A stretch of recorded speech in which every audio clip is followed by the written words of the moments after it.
Fancy. He joined us, a fancy rapper. We cut through the bullshit. We're not taking cute pictures. We're not 17-year-old girls. We want to get to the nitty-gritty shit. This restaurant is a beast. Sometimes it pays to not be perfect. Exactly. Drug dealers have less turnover than fucking... January until like May, we fucking killed it. Like, Right. What the fuck, dude? Like, we lost 40-50% of our revenue in those months. The $10 wraps was a fucking huge success. Nice. So somebody stripped the freaking robot. Yeah. GTA. Only reviews that matters and just the snapshots of empty trays. Empty trays. That people leaves behind.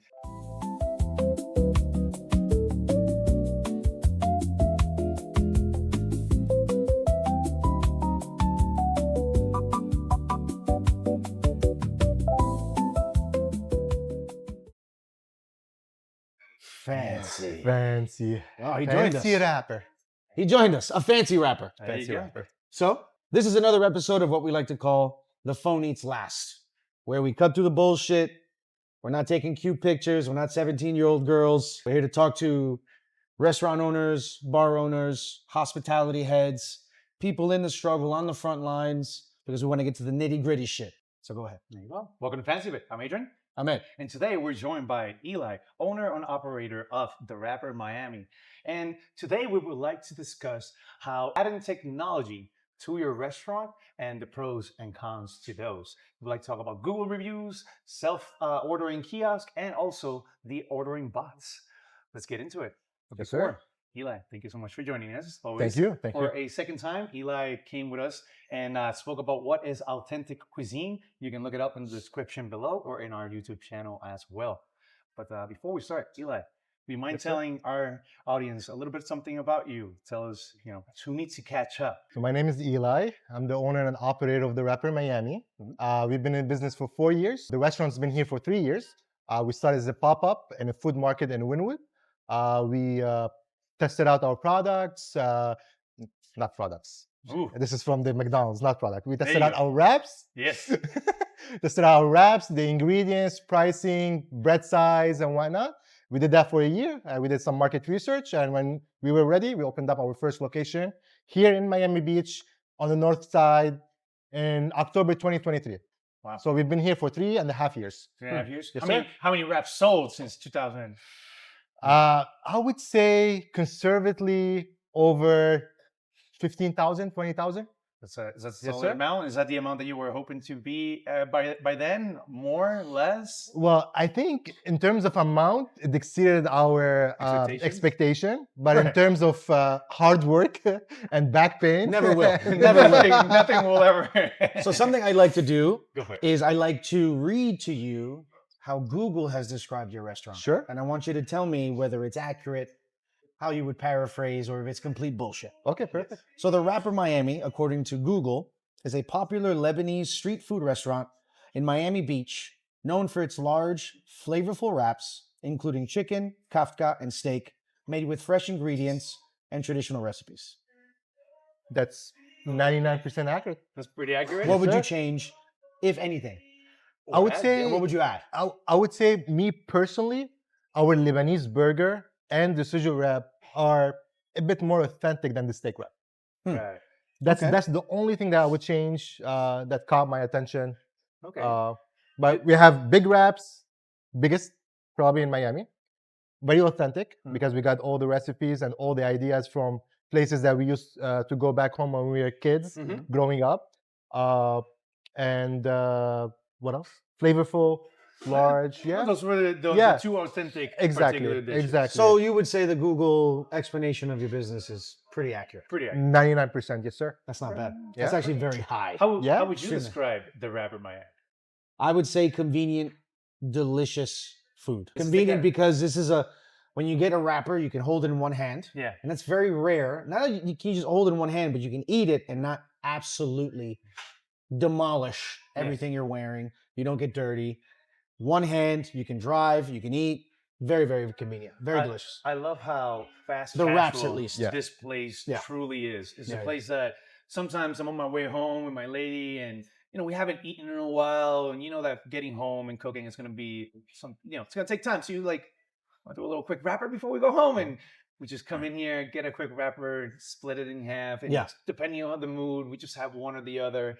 And it really defines that fast Yeah. casual because you can just take it and just walk to the beach, which is a block away, Yeah. and just have a nice little picnic at the Right. beach or sit next to the water and chill and have a wrap. Like you said, hands, just one hand, so you have hands available for. I just think it's things. important to note how fucking good this stuff is. Yeah.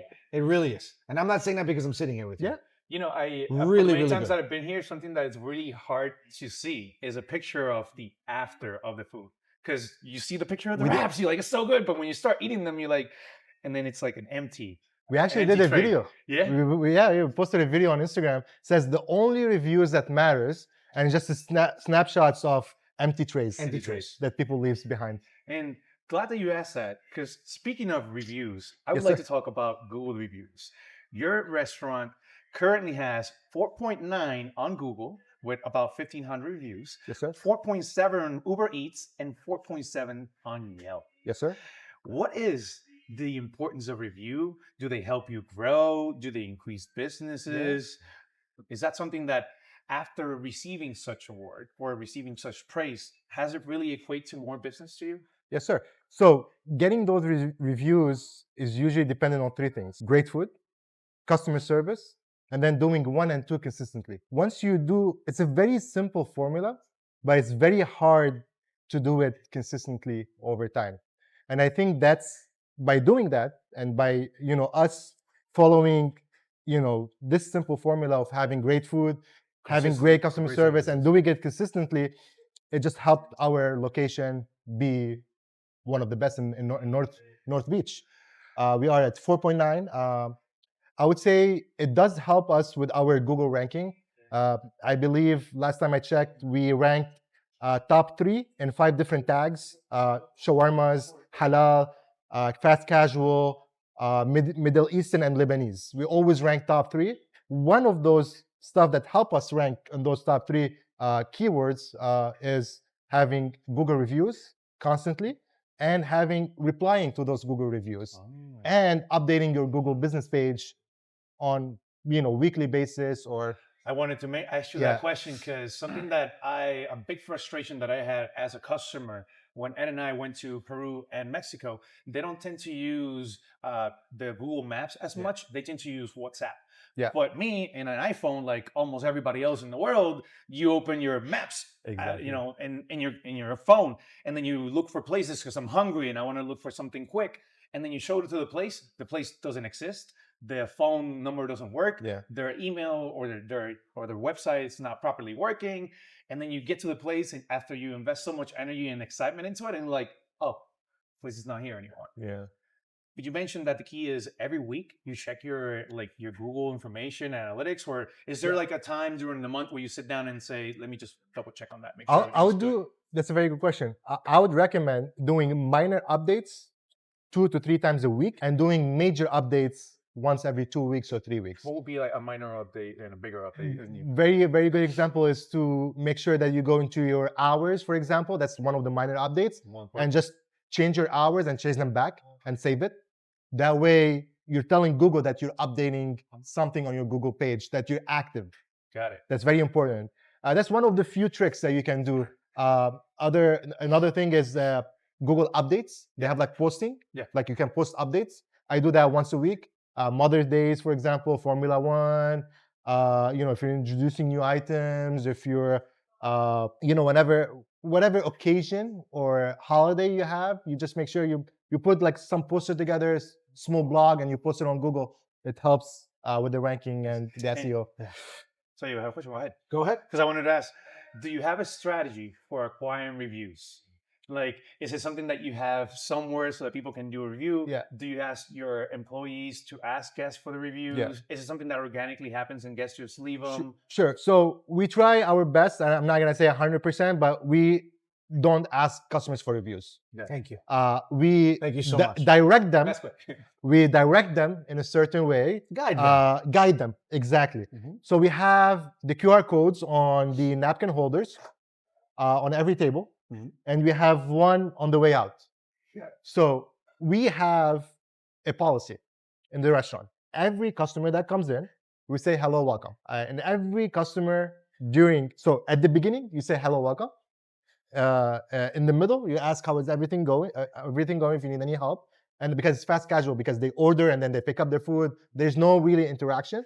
And then at the end, how was everything? Making sure that their trays is empty. If the tray is not empty, it might be a sign. Maybe the wrap is too big or something went wrong, obviously. Got it. So we always, those 3 points. Got it. As soon as they come in, during their meal, and then at the end. And then you have the QR codes, you have the tap over there at the entrance. yeah. They can tap their phone, leave a Google review. We make it easier for a customer to leave a review. Like Ed said, we guide them through the process. But 99% of the time, I don't want to say 100% because I'll be lying. 99% of the time, we don't ask for the review. Now, this is for the restaurant operators out there. How do you deal with a bad review? I'm certain that you have, out of all the reviews, you have had a bad one. Yeah, we had. Is there a way for you to reach out to the customer and hopefully have them change that, maybe come back, try something else? Well, the only way you can interact with a bad review is just to leave a reply. Right. Because you don't have their information. You don't have their phone number, their email address, or anything. So I try to be as professional as I can, obviously. When you have a 1-star bad review, like it's kind of personal. I take it personal, and I shouldn't. Of course. Because it's an operation that's open 7 days a week, 11 hours per day. You're dealing with a lot of moving factors. You can't make everyone happy. It's Exactly. impossible. You cannot make everybody happy. And then at the end of the day, something will go wrong. Right. It's just the way we deal with it. Exactly. I think that's our point. It's our strength that we deal with the stuff that when it happens on the spot. I take the review into consideration. We have a group text message on WhatsApp. So I always share the good reviews and I always share the bad reviews with everybody in the team. And we'll take the feedback. We'll see maybe something went wrong. Maybe we served something that shouldn't be served. Maybe a customer came in, we were busy, he didn't feel welcome. Right. And I write a nice reply with the help of ChatGPT sometimes. But I try to make it as we live authentic. in a modern world, yeah. dude. I try to make it as authentic as I can. Yeah. We only had few of these over the. I would say the customer felt the need to leave that 1-star review. There is a reason behind it, whether it's related to our operation, our restaurant, or whether it's something happening with him on a personal level. And whether it's complete bullshit, let's be honest. Whether it's complete bullshit, exactly. But my job as an operator is to listen to the customer, take their feedback into consideration, and making sure that we did not miss anything on our end. And if we did, to fix it. Right. Yeah. So That's you're in this sweet spot, as we were talking before. You've been open for 3 to 4 years. A food establishment getting past what some might consider the difficult times. Yes, sir. About 3 years, you get over 3 years, then you've obviously created something that has a foundation that works. Now it's about how do you compound, how do you grow, how do you, et cetera, et cetera. Yeah. So you guys are talking about science, and I love that. Got it. But it's getting a little geeky for me. So let's talk theory per se. Yeah. Right? So what did you go through? How can you guide someone who's starting a food restaurant, starting a food business? Yeah. Like, what did you go through? What were some of the fears? What were some of the most difficult things that looking back you say, oh, I don't have to deal with that anymore because I already know how it goes. Yeah. So what would you say from beginning to here? How do you summarize your journey so far? Sacrifice. Yeah. We did a lot of sacrifice on a business level and on a personal level. Yeah. This restaurant is a beast. There's a lot of moving factors. You're dealing with customers. You're dealing with employees. You're dealing with food safety. You're dealing with the city of Miami Beach. You're dealing with Miami-Dade County. You're dealing with the state of Florida. You're dealing with vendors. Suppliers, food costs. And you have to keep oiling that machine. You have to keep maintaining that machine. You're dealing with the air conditioning, with the plumbing, with the hood. Especially with summer coming. Yeah, exactly. So it's a very hard journey. I wouldn't recommend it per se for somebody who doesn't have food experience because it's gonna cost you a lot of money and a lot of time to learn. If you don't have that experience. For me personally, I did have experience in the restaurant at front of house and a little bit on the back of house as well. But you have to be consistent. you're always gonna be stressed out and always gonna have stressful situation. Yeah. It's just how you deal with that stress. Right. That's how I got better. When we first opened up the restaurant, I was stressed all the time and just couldn't really know how to handle that stress. And over time, just realized, all right, stressful situation. At the beginning, I tried to eliminate the stressful moments, and then I realized that that's not how you deal with stress. No. Yeah. Those stressful moments, especially in the restaurant business, and from my experience personally, you're gonna have them. Right. Whether you like it, whether you don't, whether you be proactive with it, whether you be reactive, no matter what, you are going to have stressful situations. Sure. It's just about how you handle them. Exactly. And I think over the years, I got very good at handling the stressful situation. And now I'm at a moment where, like, in a way, I welcome that challenge because I think after 3 years, Right. you've been through all, like, I would say 95%. Like, hiring people, firing people, Yeah. dealing with vendors' issues, dealing with the city inspections, all of that different stuff. Usually it happens within the first year or two. Right. So I'm at a certain point in my life where we know that stress, the majority of the stress is behind us. Obviously, you have continuous stress with the operation, with the machines, with the employees, with the vendors. It's just how you deal with them. Right. Yeah. It's funny because you mentioned that, even as many years as you have doing this, it will creep up on you. Yeah. The other day, Ed and I had a conversation because I had a really bad day at work. Yeah. And I went to Ed and I asked him, "Oh, hey, how am I doing at work?" And he said to me, "Well, it'd be very sad to see you like that again, because it will happen again." Yeah. So it's all about you accepting that what you went through will happen again, and it's about how you will manage that situation. Yeah. So next time that I go through that, it's about, well, I'm here. I've been here before. How will I handle it today? Yeah. And hopefully a little bit better Exactly. than you did last. Yeah. So what's the dream, man? Well, the dream is it's a very good question. The dream is to try to have this wrapper Lebanese street food concept as it's a new concept. And let me explain. We're not your typical shawarma spot. I agree. I always tell people all shawarmas are wraps, but not all wraps are shawarma. Yeah. And that's a very important point because what we have on the menu is the other side of the wraps that are non-shawarma. For example, our chicken tawu. It's not shawarma chicken. It's a chicken breast marinated with yogurt, spices, overnight. It's cooked on the grill, served in a wrap.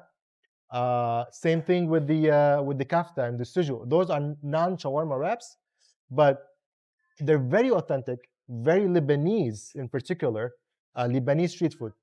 My dream is to try to get people introduced to those wraps that are non-shawarma wraps. Got it. That's my objective. That's my mission in life. Because I'm sorry to interrupt you. Shawarma is so 2002. Yeah. Sorry to interrupt you. What makes a wrap shawarma? So the shawarma is the meat, stacked meat on the spit that turns. That's a shawarma. continuously cooked Yeah, on the- that's a shawarma. That's a gyro. That's wanted to a clarify, doner. That's why you call shawarma. Now in Miami and outside Miami, outside of Lebanon in particular, and the Middle East, people cook shawarma on the grill, Right. and they call it shawarma. Okay. But the authentic real shawarma is the one that are stacked Yeah. with the fat on top, the vegetables on top, all dripping on a spit, Yeah. turning. That's where the That's- inspiration for pastor comes from. Exactly. Yeah. Exactly. So that's your honest definition of an authentic shawarma. There you go. So as you know, all shawarma is a wrap. Not all wraps are shawarma. Yes, sir. They say that about a lot of things. Bourbon and whiskey, tequila and mezcal. Exactly. Yeah, yeah. Exactly. I want to share with you a funny story about the Google reviews. Okay. Oh, yeah, Since please we're go talking about the Google reviews. For a long time, we had a 5.0 on Google. And that ranking is, I think, in my opinion, hurts us more than a 4.9 or 4.8. Oh. Because I a know lot of where you're going with yeah, this. because a lot of people, especially like walking through the door, it's like, you guys are fake. These are fake reviews. You guys bought the reviews. There's bots, or you're asking people to leave reviews, or family, friends, or whatever. And it's actually not. It just we never had a customer had a bad experience to a certain point where they decided to leave the one-star review. Maybe they had a bad experience, but we fixed it on the spot. Right. Or, I was here to handle it. And for a long time, people thought that we had a fake reviews because it was near perfect at 5.0. It was too good. Never leave, yeah. But then I would always tell people, so, okay, try the food. If it's not 5 stars, just let me know. Like, talk to me. Let's talk after you have the wraps, not before you have the wraps. Now, when it's 4.9, I don't have that question anymore. Right. I don't have people coming in through the door. It's like, oh, I checked on Google 5.0. How much did it cost to buy 500 reviews? I was like, dude, that's not the case. There you go. So I just want a different, it's small, funny So I story. guess sometimes it pays to not be perfect. I guess. Exactly. There you The go. point. Now, speaking of which, as a customer who has come here often, when I started coming here, there was always someone in front at the door taking the orders, etc. Yes, sir. And as of recent, I noticed that you put a self-ordering kiosk. Yes, sir. Tell us a little bit about how this helps out, because it's adapting based on seasonality. Yeah. It helps you operate a little bit more efficiently. Yeah. But then again, are your employees at times now multitask instead of having each task? Tell us a little bit about why you implemented this technology and a little bit of the pros and cons since you put that in. It's everything you said, to be honest with you. First is it does help us with the rush hours. So it doesn't, the best way to explain it is we have, let's say, 2 people per shift. But during that 8-hour shift, it's very helpful to have 3 people for 1 hour. But it's not feasible. Right. You cannot hire somebody for 2 hours, let's say. Right. You either hire them for 8 hours, 7 hours, or double shift, or you don't hire them. So the kiosk help with this 1 hour, 2 hour rush. So it saves us a little bit on labor costs, but it helps us be just more efficient. Because for us to have 3 people during that 8-hour shift doesn't make business economics to us. It doesn't make sense. Yeah. So that's one part of what the kiosk help during rush hours. Another thing that help us, the way our restaurant is set up, it's very long. So we noticed over time that for every order, the front of house needs to go in the front, do the order, and come in the back, grab the order, and have the order ready for the customer, or Uber Eats, or delivery, or whatever it might be. So there's a lot of back and forth. Yeah. A lot of back and forth, because the only way you can place an order before the kiosk is to have somebody on the screen placing the order. Now, if you had somebody, let's say, packaging the order for Uber Eats and whatnot, and the customer walks in, instead of just dropping everything over, the customer can go to the kiosk and take a look at it and just place the order.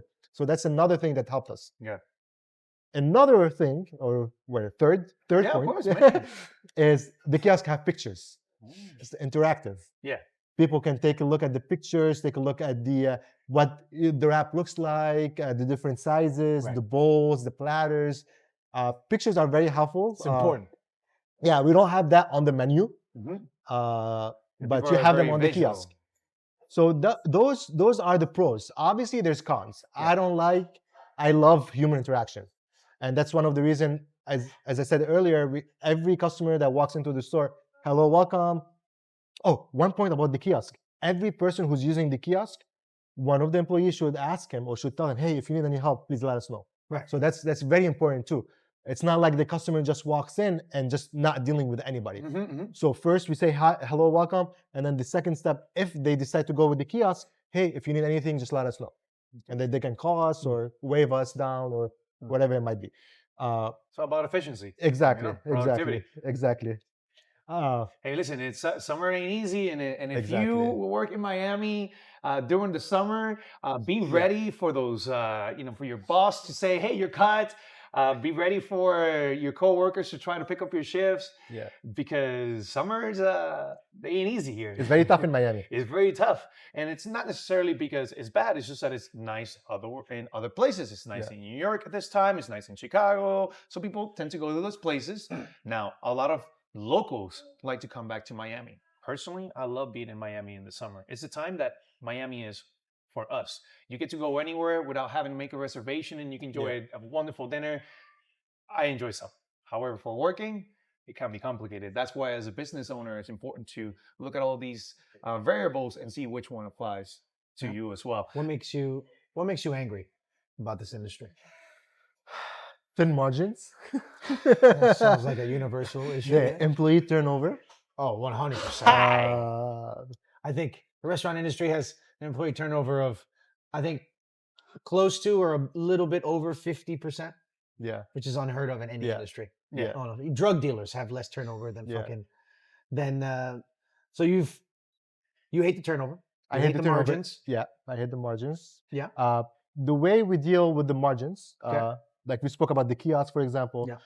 In the restaurant business, every percentage point matters. Yeah. Whether it comes to food costs, employee costs, overhead costs. Mhm. So I'm very particular. I'm very good. That's one of my strength points is accounting and numbers and operation and efficiency. Right. That's we do P&L every single week instead of bi-weekly or monthly because I like to monitor and track all the expenses and try to save a percentage point here, percentage point there, because it's a very thin margin business, especially when you have a seasonal market like Miami Beach. Miami is seasonal. Miami Beach is even more seasonal because of the weather, because of the tourism. Right. In Miami, you have maybe a mix of tourists, locals. Miami Beach is most tourism and a little bit of locals. Since you mentioned tourism and locals, Give me I will 1 second. ask. 1 second. إلي Oh. هتعمل الكاليفلاور بليز ايه اعملها بليز والباجيت والشيكر. No. You better cut this set. Thank Don't you. cut Sorry, that shit. sorry, just Don't making cut sure that. that. Keep that shit. Keep it. Now, since you mentioned tourists and locals, Uh-huh. and your product is authentic Lebanese wraps, what has been the audience that has surprised you the most in enjoying your wraps? Like, who walks through those doors and you're like, I would have never thought in a million years that all these people would be enjoying our authentic Lebanese wraps. I mean, for us, before we even started this restaurant and this concept, we knew that the Lebanese population it's not that big in Miami. No. So we needed to focus more on obviously the Lebanese part of it and the non-Lebanese aspect, which is everybody else. Right. So I always say that when a Lebanese customer walks into the store and they try our food, they say, "Oh my God, this reminds me of back home. This is exactly the wraps that we had back home." And then for the non-Lebanese people, it's like, "Oh, we never tried anything like that," because all the other people are Doing the same. yeah, all the other customers they're used to like shawarma, like shawarma wraps, falafel, whatever. Right. What we have over here, it's more specific, which can hurt us sometimes and which can help us a lot of times. I would say most of the time. Yeah, most of the time, exactly. Yeah. So when you got like the kafta wrap, the sujo wrap, the chicken tawu wraps, Right. the Lebanese burger, it helps Which is us. a secret item, by the way, and totally worth asking. It helps us have a competitive advantage of all the different hundreds of shawarma places in Miami. Yeah, I was gonna say, So who do you that's- think your competitors are? Obviously, shawarma places are one of us, and But only because our guests don't know better yet. exactly. I found it more difficult than I thought to educate people about our wraps that are non-shawarma wraps. Right. One of the funny things is there's no shawarma word in our whole concept. Not in the menu, not in the name, not online, nothing that says shawarma. However, when you Google best shawarmas in Miami or in Miami Beach, this place shows up. It's very similar, and I get it.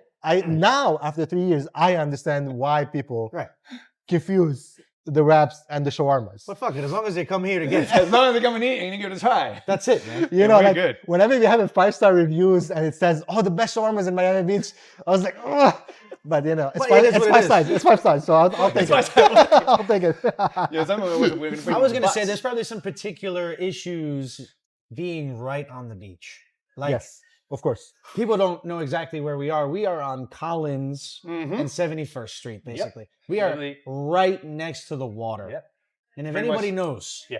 like this shit is like in the summer especially, this shit is like the fire level of any game you might be used to. Like, you know, it's an inferno out It's here. 105, humidity 92. You ever seen the sun warning You ever is seen the 11. They say that you have to wear sunscreen until 8 p.m. You ever seen the Chronicles of Riddick?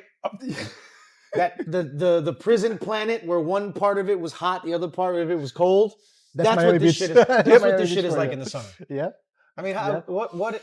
what if any are some of the, I don't know, regional difficulties Yeah. that arise from that? Of course. The first year we got fucked over. We didn't know how bad the summer is in Miami Beach, especially on the 71st and Collins. We were very unaware of the seasonality of Miami Beach. Hyper seasonality. Hyper seasonality. Mhm. We opened in October. It was a bit slow to start with. January until like May, we fucking killed it. Like Right. we were on cloud nine, we were selling, we were busy, and we were like, holy shit, we're gonna Yeah. make so much money. made This it. is- we made it. We made it. Mother's Day is the cutoff date in Miami Beach. Yeah. If you really want to have that, that's the day. So After going that in, till October, November. going in June, July, August, we were looking at each other and we're like, what the fuck, dude? Like we lost, I would say 40-50% of Yeah. our revenue Yeah. in those months. Yeah. So the seasonality in Miami Beach, especially in this side, North Beach, it's very high. So we adapted. Next summer, in May, starting in May, we did a summer menu. Yeah. We did promotions. I saw you do catering as well. We do catering now. Yeah, exactly. And when I first started, we didn't have time for catering, and that's what I thought. I thought we didn't have time for catering because we were always so have time for catering. now, Fucking made now, time. now I'm pushing it. Yeah, you made time for catering. Yeah, so now we're making more time for catering. So we adapted. Right. The first year we got fucked over. The second year, all right, so let's do something for the summer. Let's do something fun. We did summer menus. We added a couple of new items, and we focused more on the locals. Yeah. The people who lives in Miami Beach, Mhm. especially on this side of the town. And we did $10 wraps on Wednesday. Wednesday. Yes, sir. So every Wednesday you can the come summers. in, have any small wraps for $10, whether it's chicken, steak, falafel, whatever it is, Mhm. it's $10. And we did some lunch specials as well. Didn't really work out, but the Yeah. $10 wraps on Wednesday was a fucking huge success. Nice. And we did a little bit of more cost control as a restaurant in order to survive, obviously. And we are planning better during the high season. So you take a little bit of money, you put it on the side, make sure that you'll be able to survive this summer. Now for this summer, we're planning a couple new items that we're gonna try in a bit. Ooh. And we're bringing back the $10 wraps on Wednesdays. $10 wrap Wednesdays. I think I don't want to say we made a mistake by stopping it because it was very busy for us in the high season, and I don't think we'll be able to provide the same customer service with having a $10 wrap special during the high season. Right. But now we bring it back and it's staying because now we're adapting. Got it. We know how to deal. We know how to staff. We know when to buy the food more efficiently and how to prepare more efficiently for Wednesdays in particular. And this is a scoop for you guys. Talk to We me. haven't mentioned it yet. Talk to me. Ooh. We're doing on Mondays local Mondays, which means Mondays are for the locals. Anybody who comes in, show a Florida license, get 30% off. No questions asked. There You have a go. Florida license, you come in on Monday, 30% off. There you go. Which No of cap, course, no limit. little by little with the staff, as you recognize your locals, you don't even have to ask them for ID anymore because, come on, that's Yeah. how hospitality works. Yeah, exactly. There you go. And if you want to be remembered as a customer, then don't forget to tip. That's the best way for your server to remember you and be like, oh, ha, my man. Usual. Now, speaking about how you also went and got a little bit of the local audience. Yes, sir. I believe you did that through deliveries, etc. Yes. Because you're also on Uber Eats, you're in DoorDash, and we'll talk a little bit about in a bit about how some of your products you prefer that people eat them here and some are Yes, sir. okay outside. Because I like to talk about the delivery bots. Personally, I haven't used the service of a delivery bot yet, but I've seen them all around Miami.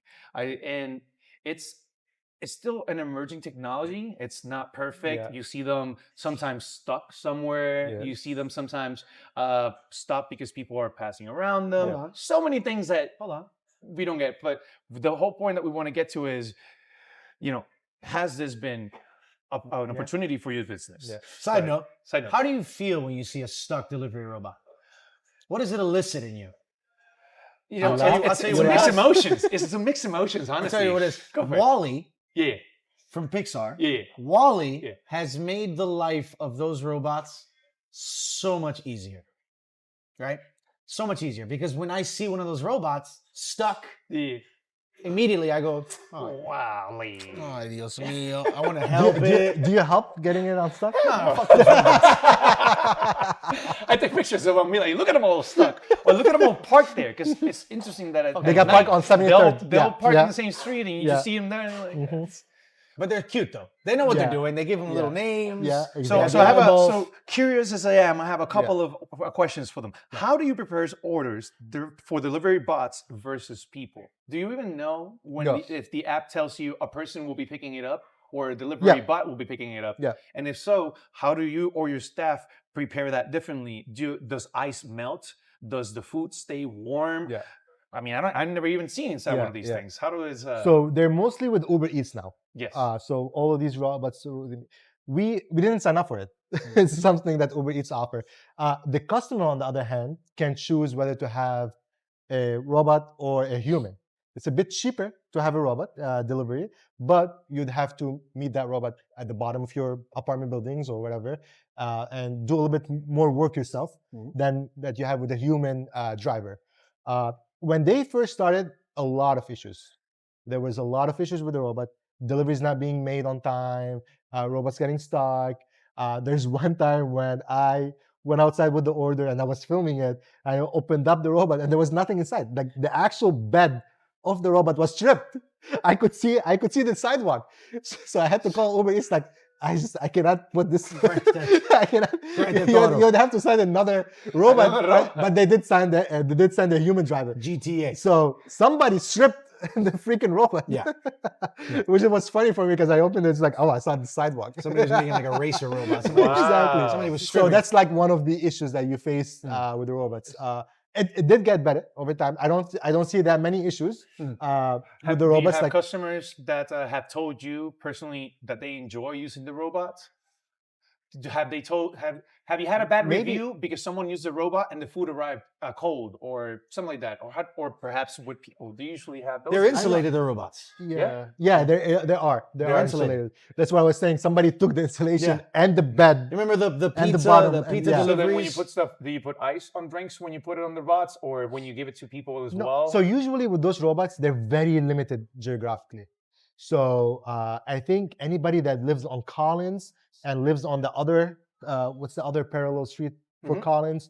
Those are the Collins only and Elton, people that the robots are available. So you're not gonna have one that goes down to like 23rd or 24th. They're Got it. very limited. Right. Ah. To their So- regions. Exactly. Right. Exactly. So I don't think I've ever had an issue with a customer. Yeah. Because on one hand, I believe that the customer understands Right. the risks of having a robot deliver. out of It is cheaper.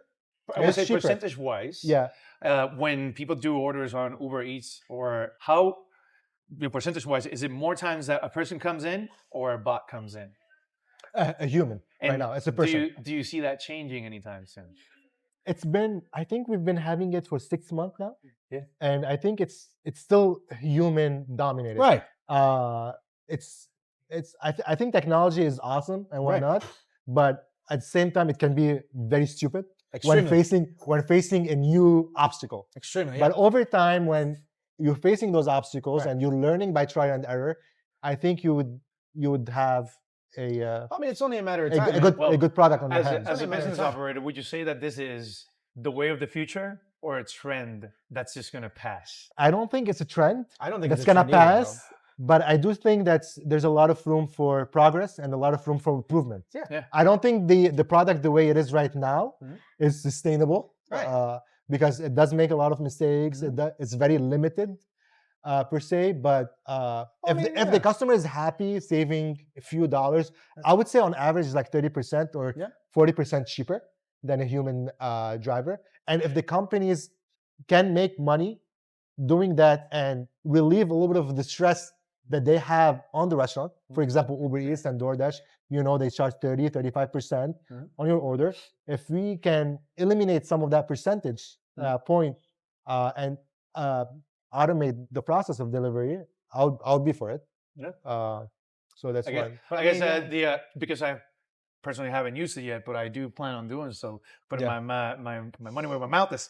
I believe that this is as bad as it will ever be, because that's the thing about these emerging technologies, that when they come out, you say to yourself, "This is the worst it will ever be. It can only get better from here." Versus when it's when it's humans, it's usually backwards. This is as better as it will be, and it might just get worse. Most people, I would say there's enough people who say that when emerging technologies come, they say this sucks. This sucks, but it's how worse it'll be. They don't think better. A lot of people aren't big picture people. Have you seen an image of AI? You see it and you're like, this is as bad as it. Take the example of Will Smith eating spaghetti. It was terrible back then. Now with a prompt, it's scary. Yeah, but look, it's like they said Jeff Bezos was trying to buy air rights to land drones on the top of buildings. Yeah. I mean, that's kind of where you see it going. Waymo. Yeah. The driverless cars. Yeah, we see them all the You see them at first. At first, it's like when you first saw a Tesla on the road. Yeah. Just a regular Tesla. Yeah. People would look at it and stare at it. Now nobody looks twice at a Tesla. Yeah. Not even a Cybertruck. Yeah. All you see is a Cybertruck. Somebody goes, "Oh, that's the ugliest fucking car I've ever seen." But you don't see people looking at it. Yeah. Still now today, when you see a Waymo car, you see that thing spinning. Yeah. You still look at the driver. You're like, "Wow, there's no driver in there." It's only a matter of time until you don't even look anymore. And it's only a matter of time. I see them so much that I don't even look at them. It's only a matter of time until you have a spot designated in front of your food business or delivery business where you put a box and a drone was going to come pick it up and fly it away somewhere. Yeah. It's only a matter of time. It's only a matter of time. It's only a matter of time, bro. That's the way it works. You got anything you wanna? No, bro. I'm feeling delicious right now. I'm good. Yeah. Well, we do have some food coming up. Last word, sir. Anything you wanna say in close before we go ahead and enjoy some delicious items? The restaurant business, it's very tough. If you are thinking about getting into the restaurant business, I would definitely advise you to do your research. Say no. Say no first, of course. Right. If you have any other options than opening a restaurant, I would go with the other options.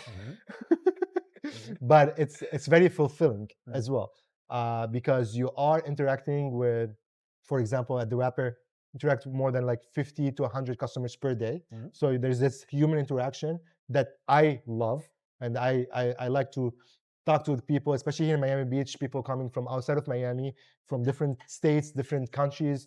I love this human interaction with people, and you'd have to be very diligent with your money.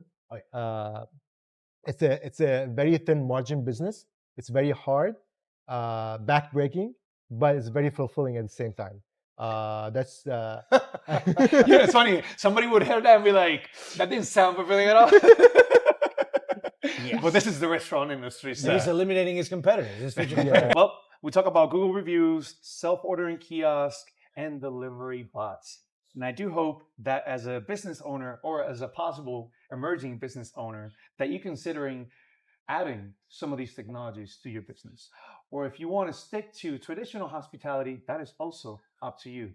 But here at Fancy Bread, we have a saying: it is the animal that adapts, the one that survives. Now let's try some food. And as always, all right. Thank you. Listen.